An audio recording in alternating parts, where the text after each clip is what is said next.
حضرت سلیمان کے لشکر میں نا ایک ہدہد نامی پرندہ بھی تھا، لشکر کا کارکن تھا پرندہ۔ ہدہد غائب تھا تو حضرت سلیمان کہنے لگے کدھر گیا وہ ہدہد؟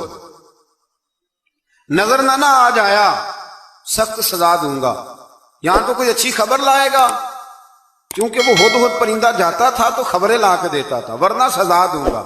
اتنی دیر میں ہدہد بھی آ گیا۔ تو یہ پرندے جو کارکن ہوتے ہیں بڑے سیانے ہوتے ہیں، کبھی بندہ ناراض ہو تو صحیح خبریں لے آتے ہیں، تو صحیح خبر لے کے آ گیا۔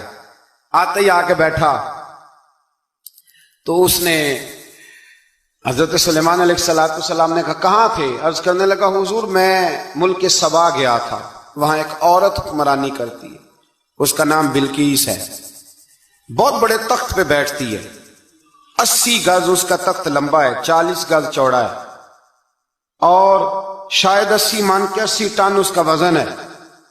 تو حضور وہ سورج کو پوچھتے ہیں، حضرت سلیمان نے فوراً خط لکھا، فرمایا جا کے اسے میرا خط دے دو کہ یہاں تو کلمہ پڑھ کے ہماری فرما بردار بن جائے، ورنہ تیار ہو جائے، جو اللہ کے غیر کو پوچھتے ہیں ہم ان کے خلاف جنگ کریں گے۔ وہ جب لے کے گئے نا خط، یہ حدود گیا تو وہ میٹنگ کر رہی تھی، اس کے وزیر مشیر سارے بیٹھے تھے، اس نے جا کے خط پھینک دیا ملکہ بلقیس کی جھولی میں۔ اس نے خط پڑھا تو ڈر گئی، وزیروں کو بلایا۔ حضرت سلیمان، قرآن کہتا ہے حضرت سلیمان نے کہا تھا خط پھینک کے نا تو سائڈ پہ ہو کے سننا، وہ کیا کہتے ہیں، بندوں کے لیے منع ہے، پرندوں کے لیے جائز ہے، بندوں کے لیے منع ہے سائڈ پہ ہو کے سننا۔ ہاں جس کی جاسوسی کی ڈیوٹی ہو، کفر کی جاسوسی کی، اس بندے کے لیے بھی جائز ہے۔ تو یہاں ایک تو وہ پرندے تھے، دوسرا کفر کی جاسوسی کر رہے تھے، سائڈ پہ ہو کے سننے لگے۔ تو ملکہ بلقیس کہنے لگی اب کیا کرنا ہے، یہ خط آیا ہے۔ تو وہ کہنے لگے ہم تیار ہیں، آپ حکم کریں، ہم لڑنے کو تیار ہیں، لڑیں گے۔ وہ کہنے لگی نہیں، تیزی نہ دکھاؤ، قرآن مجید کہتا ہے کہ وہ کہنے لگی جب لڑائیاں ہوتی ہیں تو شہر تباہ ہوتے ہیں، ملک کھنڈر بن جاتے ہیں، لڑائی مسئلے کا حل نہیں ہے۔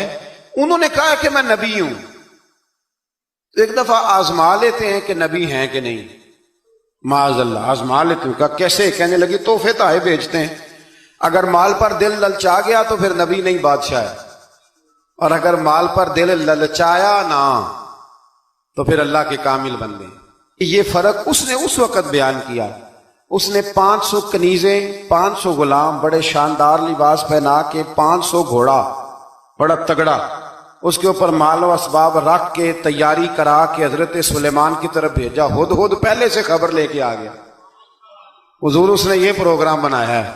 وہ جب آیا سارا کچھ تو حضرت سلیمان دیکھ کے جلال میں آ گئے، فرمانے لگے اسے جا کے کہہ دو تو مجھے کیا تحفے بھیجے گی، میرے رب نے مجھے مالا مال فرمایا ہوا ہے، انہیں مالا مال کیا میرے مالک نے، جا اسے جا کے کہہ تو کیا تحفے دے گی۔ جب رب دیتا ہے تو پھر کوئی کمی نہ وہ نہیں چھوڑتا۔ بندے کیا دے سکتے ہیں، بندے تو بیچارے 10 دے کے تو 10 دن ان کی آنکھیں نہیں کھلتی۔ فرمایا مجھے اللہ نے جو دیا ہے کیا بات ہے اس کے دینے کی؟ تو فرمایا اسے کہو یا فرما بردار ہو کے آ جائے، یا فرما بردار ہو کے آ جائے، یا جنگ کے لیے تیار ہو جائے، ہم اسے اس کے شہر سے ذلیل کر کے نکال دیں گے۔ اس نے جا کے جب پیغام دیا تو اور ان لوگوں نے بھی آ کے بتایا کہ وہاں تو ہم عجیب منظر دیکھ کے آئے ہیں کہ جانور بھی ہاتھ باندھے کھڑے ہیں، وہاں تو جنات، سرکش جنات کھڑے ہیں، وہ بادشاہ نہیں وہ نبی ہیں، وہ جو 500 غلام اور 500 کنیزیں گئی تھی، حوال سنایا آ کے۔ تو ملکہ بلقیس نے پھر خط لکھا کہ میں فرما بردار ہو کے آ رہی ہوں۔ معنی کیا ہے؟ میں کلمہ پڑھنے کے لیے آ رہی ہوں۔ تو حضرت سلیمان نے کہا بھئی اب اس طرح کرو، ذرا فرش بچھاؤ۔ انہوں نے فرش بچھایا، اس طرح کا کہ اوپر فرش تھا، نیچے مچھلیاں تیر رہی، لگ رہا تھا دریا ہے، ڈیوٹی لگا دی، جنات نے بچھا دیا۔ ادھر حضرت سیدنا سلیمان فرمانے لگے اب چونکہ مان کے آ رہی ہے تو اسے اپنی نبوت کی علامتیں بھی دکھانی ہیں۔ اس نے تخت بڑا شاندار بنوایا تھا، اور خواتین میں جو عادتیں خواتین والی ہوتی ہیں وہ جاتی نہیں، وہ 7 کمروں میں نا پیچھے اپنا تخت رکھ کے تو 7 دروازے بند کر کے آئی۔ اس زمانے میں ایک رواج تھا، وہ زلیخا نے بھی 7 دروازے مکفل کے ایک رواج تھا، ایک کمرہ، پھر کمرے کے پیچھے کمرہ، پھر اس کے پیچھے کمرہ، پھر اس کے پیچھے کمرہ، اور اس کو بڑے موٹے تالے لگائے جاتے تھے، اور فلسفہ یہ تھا کہ ایک تالا توڑے گا کوئی تو جب تک سپاہی آ جائیں گے، اور اگر اس کے توڑنے تک نہ آئے تو دوسرے کے توڑنے تک آ جائیں گے، اور اس کے توڑنے تک نہ آئے تو 7ویں تک تو آئے جائیں گے. یہ ان لوگوں کا نفسیاتی معاملہ تھا، سوچ تھی. 7 کمروں میں مکفل کر کے نا وہ نکلی تو حضرت سلیمان علیہ السلام کہنے لگے بھئی مجھے اس کا تخت چاہیے اس کے آنے سے پہلے. اس کے آنے سے اس واقعے کی کیا ضرورت تھی قرآن پاک میں؟ یہ کیا حاجت تھی یہ تخت والی ساری بات قرآن نے کیوں بیان کی؟ پوچھیں آپ اپنے دل سے بھی اور انکار کرنے والے منکرین سے بھی، اس کی کیا ضرورت تھی؟ وہ جو کہتے ہیں جی ولی کی کرامت کی کیا ضرورت ہے، سیدھی سیدھی نماز پڑھو، روزہ رکھو، حج کرو، زکوٰۃ دو، تو پوچھو ان سے ایک سورت نمل کے اندر اس ساری تفصیل کی کیا ضرورت تھی؟ ختم ہو گئی جب وہ کلمہ جو پڑھ رہی ہے تو پھر اس سارے واقعے کو رب کیوں بیان فرماتا ہے؟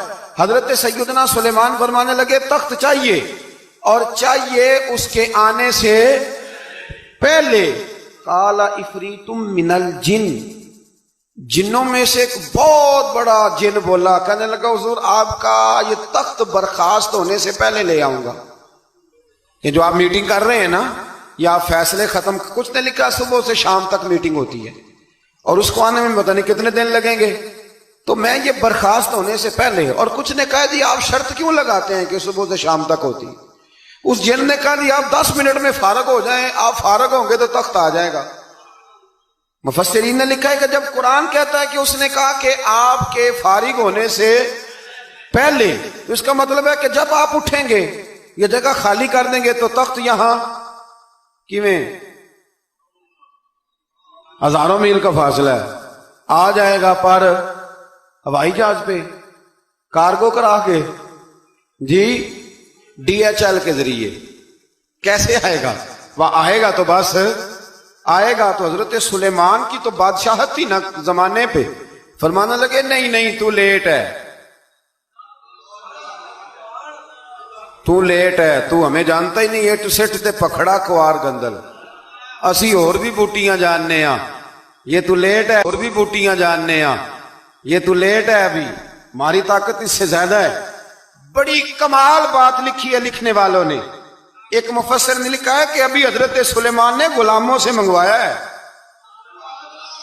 اپنی بات کوئی نہیں کی. یہ حال ہے ان کے غلاموں کا، تو سردار کا عالم کیا ہوگا؟ حضرت سلیمان کہنے لگے بھی جلدی جائیے. قال الذی عنده علم من الکتاب انا آتیک بہ قبل ان یرتد الیک طرفک.